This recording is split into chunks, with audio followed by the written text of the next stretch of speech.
Hello friends, welcome to my channel Career Catalyst. Now we are going to discuss about land resource. Resources के बारे में हमने पढ़ा, resources होते क्या हैं, वो हमारे लिए किस तरह से यूज़फुल है, हमारी नीड को किस तरह से कैटर करते हैं, हमारी ज़रूरतों को कैसे पूरा करते हैं। अब हम पढ़ेंगे लैंड रिसोर्स, मीन्स ज़मीन हमारे लिए किस तरह से इंपॉर्टेंट है, वो कैसे एक रिसोर्स है। जैसे कि हम सब जानते हैं कि लैंड पर human life, wild life, vegetation ये सब एग्जिस्ट करता है। यहाँ पर इकोनॉमिक एक्टिविटीज़ होती है, ट्रांसपोर्ट एंड कम्युनिकेशन सिस्टम होता है। सिंपल सी बात है, अगर ज़मीन नहीं होगी तो हम लोग रहेंगे कहाँ पर, हमारे घर कहाँ बनेंगे, और एग्रीकल्चर कहाँ होगी, जिससे फूड कहाँ से आएगा। तो लैंड एक रिसोर्स है हमारे लिए, जो कि बहुत इंपॉर्टेंट रिसोर्स है। अब इंडियन लैंड को हमने 3 पार्ट में डिवाइड किया है। फर्स्ट है plain, then mountain and plateau. Plain area होता है जो कि एग्रीकल्चर के लिए यूज़ करते हैं, जहाँ पर लोग रहते हैं। ये सबसे ज़्यादा पार्ट ऑक्यूपाई करता है, इंडियन लैंड का 43% ऑक्यूपाई करता है। सेकेंड है माउंटेन्स, जो कि 30% एरिया कवर करता है, जहाँ पर हिल्स होते हैं एंड रिवर निकलती है, टूरिस्ट प्लेस है ये basically. Plateau mineral rich area होता है, जो 27% पार्ट इंडियन लैंड का ऑक्यूपाई करता है। यहाँ पर मिनरल्स की माइनिंग होती है। लैंड यूटिलाइजेशन, अब हम लैंड को किस तरह से यूज़ करेंगे। फर्स्ट है फॉरेस्ट के लिए। जैसे कि हम सब जानते हैं, फॉरेस्ट काफ़ी ज़्यादा पार्ट लैंड का, इंडियन लैंड का कवर करता है। जैसे अरुणाचल प्रदेश में, मध्य प्रदेश और छत्तीसगढ़, यहाँ पर काफ़ी सारे पार्ट में फॉरेस्ट फैले हुए हैं। सेकंड है land not available for cultivation. जो ज़मीन कल्टीवेशन के लिए, मीन्स खेती के लिए अवेलेबल नहीं है, हम उसको दूसरे पर्पस में यूज़ करते हैं, जैसे कि ट्रांसपोर्ट के लिए, रोड्स के लिए, रेलवे ट्रैक्स के लिए, फैक्ट्रीज़ के लिए, बिल्डिंग्स, इन सब चीज़ों के लिए हम उस ज़मीन का यूज़ करते हैं। अब वो ज़मीन कल्टीवेशन के लिए अवेलेबल क्यों नहीं है, उसके 2 रीज़न हो सकते हैं। फर्स्ट है वो ज़मीन बैरन एंड वेस्ट लैंड है, एंड सेकेंड है land put to non agriculture uses. Means barren का मतलब होता है वो बंजर है ज़मीन। बंजर का मतलब है उपजाऊ नहीं है, सॉइल में फर्टिलिटी नहीं है, वहाँ पर क्रॉप की कल्टीवेशन नहीं हो सकता, और वो ज़मीन वेस्ट है। और दूसरा आता है नॉन एग्रीकल्चर यूजेस के लिए, मीन्स ज़मीन है हमारे पास, वो एग्रीकल्चर के लिए यूज़ हो सकती है, लेकिन हम उसको किसी और चीज़ों में यूज़ कर रहे हैं, या फिर वो खाली पड़ी हुई है, इसीलिए हम उसको अदर पर्पस में यूज़ करते हैं। थर्ड होता है फैलो लैंड्स। फैलो लैंड्स होती हैं, हम एक एरिया को जहाँ पर कल्टीवेशन हम कर रहे हैं, वो अब इतनी ज़्यादा उपजाऊ नहीं रही वो ज़मीन, क्योंकि हमने इतना ज़्यादा वहाँ पर क्रॉप का प्रोडक्शन किया है कि अब वो ज़मीन अपनी फर्टिलिटी को खो चुकी है। तो हम उस ज़मीन को 1 से लेकर 5 साल तक हम उसको खाली छोड़ देते हैं, जिससे कि वो दोबारा से अपनी फर्टिलिटी को रीगेन कर सके। फिर आता है अदर अनकल्टिवेटेड लैंड्स, मीन्स ऐसी लैंड्स जो कि अनकल्टिवेटेड है, जहाँ पर कल्टिवेशन नहीं हो रही है, उसको भी हम किसी और पार्ट में यूज़ करते हैं। फिर आता है net zone area. Net zone area का मतलब होता है एक ऐसा एरिया जहाँ पर 1 साल के लिए सिर्फ एक ही क्रॉप की कल्टीवेशन होगी, वो एरिया नेट जोन एरिया होता है। Land use pattern in India. India में लैंड को यूज़ करने के 2 फैक्टर्स बहुत इंपॉर्टेंट होते हैं। फर्स्ट होता है फिजिकल फैक्टर एंड सेकंड होता है human factor. Physical factor means हम देखते हैं कि उस लैंड की क्या टोपोग्राफी है, क्या क्लाइमेट है, क्या सॉइल टाइप है। सेकंड होता है ह्यूमन फैक्टर्स, मीन्स हमारा कल्चर कैसा है, हमारा ट्रेडिशंस कैसा है, हम उस ज़मीन का किस तरह से यूज़ कर सकते हैं, किस पर्पस के लिए यूज़ कर सकते हैं, और हमारे पास टेक्नोलॉजी कौन सी अवेलेबल है, वो कि उसकी टेक्नोलॉजी की कैपेसिटी क्या है, वो क्या क्या कर सकती है। ये एक ग्राफ की रिप्रेजेंटेशन है जो कि इंडियन लैंड पैटर्न को बहुत ही अच्छे तरीके से इलस्ट्रेट करते हैं। ये बताते हैं कि फॉरेस्ट का कितना पार्ट कवर हो रहा है, कल्टीवेटेड एरिया कितना है, नेट जोन एरिया कितना है, आप देख सकते हैं।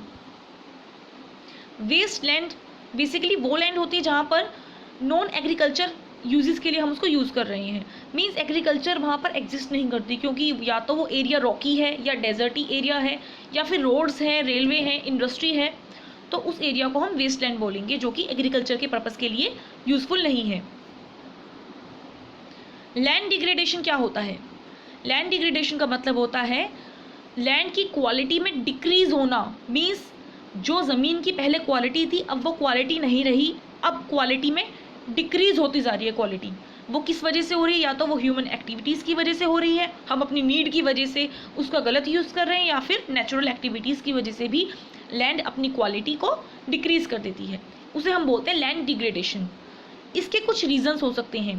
लैंड डिग्रेडेशन बेसिकली एक मतलब है कि अनफिट होना कल्टीवेशन के लिए, मीन्स वहाँ पर खेती के लिए वो अनफिट है, हम नहीं कर सकते वहाँ पर। इसके कुछ रीजंस हैं। फर्स्ट रीज़न है डिफॉरेस्टेशन।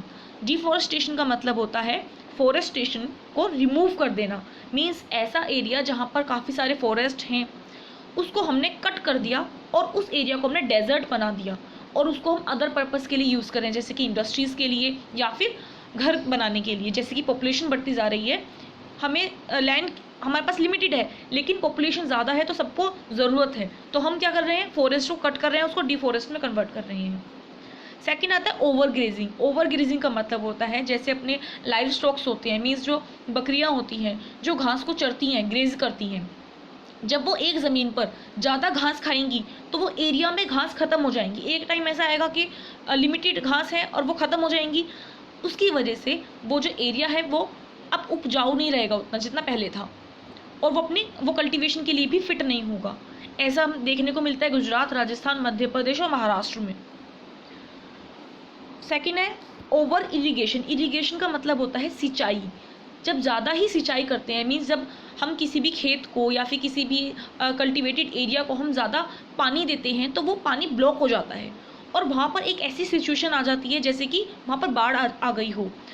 तो ऐसे में क्या होता है, वो ज़मीन ख़राब हो जाती है, वो वेस्ट हो जाती है। ज़्यादा पानी वहाँ पर ब्लॉक रहेगा तो ना तो वो कल्टीवेशन हो सकता और ना ही वो उपजाऊ होगी, सोइल इरोजन होगा। फिर आता है इंडस्ट्रियलाइजेशन, मीन्स जैसे कि हम जानते हैं जिस तरह से ग्लोबलाइजेशन होता जा रहा है तो इंडस्ट्रीज़ बन रही हैं, फैक्ट्रीज़ बन रही हैं और फैक्ट्रीज से काफ़ी अमाउंट में वेस्ट निकलता है और वो वेस्ट ज़मीन पर जाता है, वो खेतों में जाता है और वहाँ पर वो ब्लॉक कर देता है। जो फैक्ट्रीज से हार्मफुल वेस्ट आते हैं वो वहाँ पर फैल जाते हैं और क्रॉप्स को काफ़ी ज़्यादा नुकसान पहुँचाते हैं। फिर आता है माइनिंग। माइनिंग मीन्स जैसे कि माइनिंग होती है, मिनरल्स की माइनिंग होती है, वो करने के लिए हमें पता होता है इस एरिया में माइनिंग हो सकती है तो हम क्या करते हैं, फॉरेस्ट को कट करते हैं, फिर वहाँ पर कोयला को बर्न करते हैं, उसके बाद वहाँ पर उसकी ज़मीन की यूटिलिटी ख़त्म हो जाती है, फर्टिलिटी ख़त्म हो जाती है और लैंड का डिग्रेडेशन हो जाता है। लास्ट है cement and ceramic industries, means जब सीमेंट की इंडस्ट्रीज़ होती हैं जो वो क्या करती हैं, सीमेंट को बनाने के लिए पत्थरों को छोटे छोटे हिस्सों में तोड़ा जाता है और डस्ट बनती है, फिर वो डस्ट हवा में फैल जाती है, फिर हवा से वो डस्ट ज़मीन पर आती है और ज़मीन को ब्लॉक कर देती है जिससे कि पानी ज़मीन के अंदर नहीं जा पाता, जिससे कि वो ज़मीन वेस्ट हो जाती है। पॉल्यूशन एक बहुत बड़ा रीज़न है। वाटर पोल्यूशन होना, जो फैक्ट्री से वेस्ट आते हैं वो सीधा वाटर में जाते हैं, नदियों में जाते हैं और वहाँ से वो पानी यूज़ करते हैं हम कल्टीवेशन के लिए, जो कि हार्मफुल है। अब क्या सॉल्यूशन है हमारे पास जो कि हम डिफॉरेस्टेशन से बच सकते हैं। फर्स्ट है afforestation. Afforestation and proper management of grazing, means afforestation होता है दोबारा से फॉरेस्ट को बनाना, जिस तरह से डिफॉरेस्टेशन का मतलब था फॉरेस्ट से डेजर्ट बनाना। एफॉरेस्टेशन का मतलब क्या होता है, दोबारा से फॉरेस्ट बनाना, मीन्स ज़्यादा प्लांटिंग करना, प्लांटेशन ज़्यादा करना, प्लांट्स ज़्यादा लगाना, फिर वो प्लांट्स ट्रीज़ में कन्वर्ट हो जाएंगे। इससे क्या होगा, लैंड डिग्रेडेशन नहीं होगा। सेकंड होगा ग्रेजिंग को लिमिट करना, मीन्स जो भी लोग अपने अपने लाइव स्टॉक्स को ग्रेज करवाते हैं, बकरियों को ग्रेज करवाते हैं, तो उनको एक लिमिट में ग्रेज करवाएं जिससे कि ग्रास भी बनी रहे और सोइल भी अच्छी खासी रहे। थर्ड होता है फैक्ट्री से जो वेस्ट आता है उसको हम प्रॉपर ट्रीटमेंट करें, उसका मीन्स उसको हम कम हार्मफुल बनाएं, फिर उसको प्रॉपर जगह पर डिकम्पोज करें। एंड माइनिंग एक्टिविटीज़ को कंट्रोल करें। एंड ग्रोइंग थॉर्नी बशेस, जो कि कांटेदार झाड़ियाँ होती हैं उनको कट करें। वो क्या करती हैं, जो क्रॉप होती है, जो क्रॉप प्रोडक्शन होता है उनको रोकती हैं, तो इनको प्रॉपर कट करें, प्रॉपर डिस्चार्ज करें हम डिस्पोजल का। तो ये कुछ सॉल्यूशंस हैं जिससे हम लैंड डिग्रेडेशन को बचा सकते हैं। आज के लिए इतना ही, नेक्स्ट टॉपिक हम नेक्स्ट वीडियो में करेंगे। अगर आपको वीडियो अच्छी लगे तो वीडियो को लाइक करें, शेयर करें और चैनल को सब्सक्राइब करें। Thanks for watching my videos.